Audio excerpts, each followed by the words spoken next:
On continue aussi cette semaine avec nos IA qui battent des records. Donc là, vous voyez, hein, on a toujours le même segment, le MLPerf, donc qui est à peu près les Jeux Olympiques des intelligences artificielles. Donc vous voyez, on en avait déjà parlé il y a quelques mois. Tous les 3-4 mois, il y a toujours un nouveau baromètre qui sort. Vous avez la loi de Moore, c'est la loi qui est là. Et là, vous avez la vitesse d'apprentissage des intelligences artificielles. Alors, suivant le type de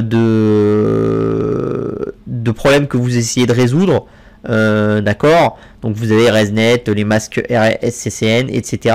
Ce que vous voyez globalement, c'est quand même que on monte de plus en plus vite. On était entre 3.2 et 4 fois plus que la loi de Moore en 2019. En 2020, on arrive à 7.5 fois plus vite que la loi de Moore. Là, vous êtes passé à quasiment entre 6.8 et 11 fois. Et là, on est entre 9 et 10. D'accord? Donc, c'est quand même considérable. Alors, effectivement, il y a certains modèles qui ont un petit peu pataugé à ce niveau-là. Alors, bon, c'est un peu... Bon, il y a plusieurs facteurs là-dessus, mais je pense que c'est des facteurs vraiment très conjoncturels et qui sont pas structurels. Mais ça vous montre quand même que la capacité d'apprendre des intelligences artificielles va de plus en plus vite. Et ça, c'est quand même intéressant. Et ça va plus vite que la loi de Moore. Et vous savez que je vous répète souvent qu'il y a plein de choses qui sont encore plus rapides que la loi de Moore. Pourquoi? Parce que la loi de Moore, vous connaissez tous, hein, les transistors, les machins, les trucs, enfin la puissance informatique. Bon. Donc ça, c'est quand même quelque chose d'important. Et ce qu'il faut se dire, c'est que en 40 ans, on a été capable avec la loi de Moore de faire des choses exceptionnelles. D'accord? Donc si vous avez des nouveaux segments de recherche avec des lois qui commencent à se mettre en place, qui sont plus importantes que la loi de Moore, etc., c'est des choses qui sont quand même considérables. Alors bien sûr, vous voyez, la loi de Moore, c'est un truc qui est un peu... c'est une vraie loi, parce que c'est vraiment comme ça. C'est droit comme courbe. Alors vous avez si on traçait les points pour voir à chaque fois, il y aurait des petits décalages. Ce que vous avez de problématique, par exemple, si vous prenez, je sais pas, mais si on prend le coût pour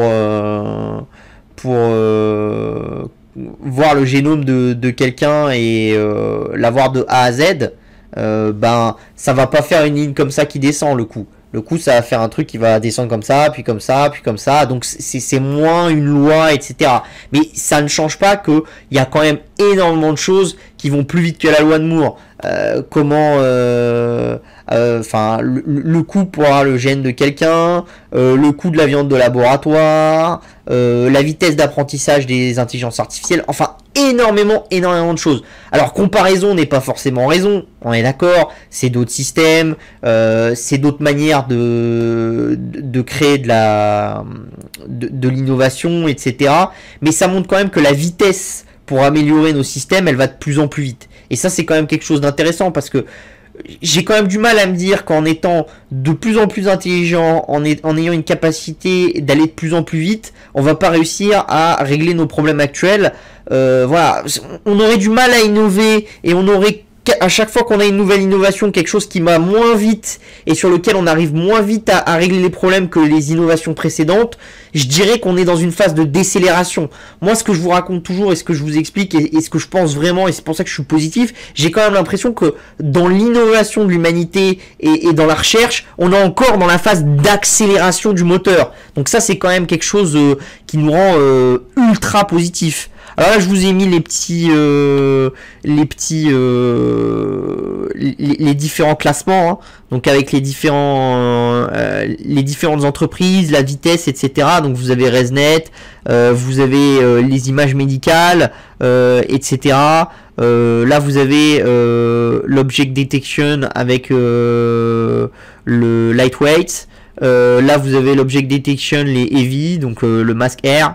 Là la reconnaissance, enfin la speed recognition de texte, etc. Donc voilà, vous avez quand même beaucoup de choses. Alors j'ai pas mis tous les benchmarks parce que je pense que c'est pas intéressant. Ce que je voulais que vous voyez quand même en mettant des benchmarks, c'est quand même quelque chose qui est intéressant, c'est-à-dire que vous avez très peu d'entreprises qui sont structurellement toujours au top, d'accord, vous voyez. Le temps d'apprentissage et tout ça, et vous voyez qu'en gros quand vous regardez l'accélérateur, Bon, là, pour Speech Recognition, vous avez que de la techno Nvidia. Vous voyez? Ici, vous avez quasiment que de la techno Nvidia. Ici, vous avez quasiment que de la techno Nvidia. Ici, vous en avez beaucoup de techno Nvidia et vous avez même beaucoup, c'est de bout en bout de l'Nvidia au final. D'accord? Donc, il faut quand même se dire des choses parce que en ce moment, je vois autant cet été, Nvidia parlait du métaverse, le stock il prenait 15% et tout le monde se disait j'achète parce que je sais pas très bien ce que j'achète, mais le métaverse c'est l'avenir, Nvidia ça va profiter du métaverse donc j'achète. Là je retrouve les mêmes mecs qui me disent oui mais de toute façon les gens vont acheter moins de PC donc ils vont consommer moins de puces Nvidia donc Nvidia faut le vendre, c'est de la merde. Faut quand même réfléchir. Le gain, d'accord, c'est pas juste Nvidia avant faisait des puces pour les PC, maintenant ils ont appris à faire des puces pour la blockchain, ils ont appris à faire des puces pour les voitures autonomes, pour l'intelligence artificielle. C'est pas un simple élargissement de gamme ce qu'a fait Nvidia, hein. C'est vraiment beaucoup plus puissant. C'est une création d'une structure de recherche et d'une capacité à avoir du matériel de très très grande qualité sur des sujets qui plus tard seront partout. C'est-à-dire que à l'heure actuelle, vous pouvez dire que par exemple Nvidia a eu beaucoup de mal à rentrer dans les smartphones, beaucoup plus que Qualcomm et d'autres acteurs. C'est vraiment un des gros échecs de ces 10 dernières années pour Nvidia, c'est de ne pas avoir été très bon dans les smartphones. Par contre, vous pouvez vous dire que plus tard, quand on va faire des robots, quand on va faire des nouveaux appareils qu'on va rendre plus intelligents, et vous savez qu'on est en train de rendre de plus en plus de choses intelligentes, on va utiliser des fonctions d'intelligence artificielle, ce genre de choses, il y aura quasiment tout le temps un certain nombre de puces Nvidia. Donc, si vous voulez, le marché total d'Nvidia, il est voué, s'il continue à avoir cette hégémonie sur l'intelligence artificielle et sur les trainings d'intelligence artificielle et tout, c'est une hégémonie qui est vouée à créer un business pour Nvidia qui est considérable. Alors après, est-ce que ça va se réussir? Est-ce que ça va pas se réussir? Ce genre de choses, ça peut se discuter. Mais ils sont quand même en train de bâtir sur l'avenir. Alors que c'est vrai que en vrai, sur les ordinateurs, ils sont quand même beaucoup fait rattraper ces dernières années par AMD, mais je pense que c'est parce que l'entreprise met tout son poids dans ce secteur d'avenir et se dit, écoutez, sur les PC, on est quand même très important, c'est un duopole entre AMD et nous, des fois on gagne, des fois c'est eux, au final on va se battre un petit peu mais pas trop, et on va essayer de vraiment pousser sur l'avenir.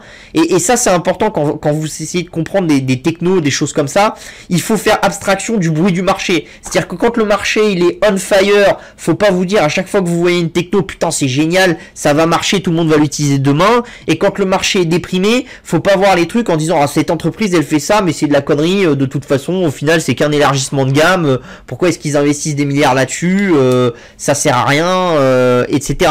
Il faut avoir une capacité de faire raison garder, et ça c'est des choses qui sont quand même importantes, et je pense que les gens sous-estiment énormément le côté extrêmement puissant de Nvidia dans l'intelligence artificielle et dans les processeurs d'intelligence artificielle, et ça c'est quand même quelque chose qui aura une très très grande valeur dans les années futures, parce que je pense que l'avènement de l'intelligence artificielle et de son déploiement entre guillemets massif, ça sera dans les 10 prochaines années, à mon avis, sauf gros soucis économiques ou ce genre de choses, mais c'est un avènement qui va être là. Et du coup, ça c'est important. Pourquoi? Parce que comme je vous l'explique souvent, le fait que ces processeurs s'améliorent, ça vous aide à faire de la recherche. La recherche peut par exemple vous aider à faire de la capture de carbone qui est plus intéressante, et vous avez un effet auto-entraînant entre toutes les disciplines. C'est pour ça que je vous disais tout à l'heure, on est encore dans l'accélération de la recherche. Et moi, je serais très pessimiste, et je ferai partie des gens,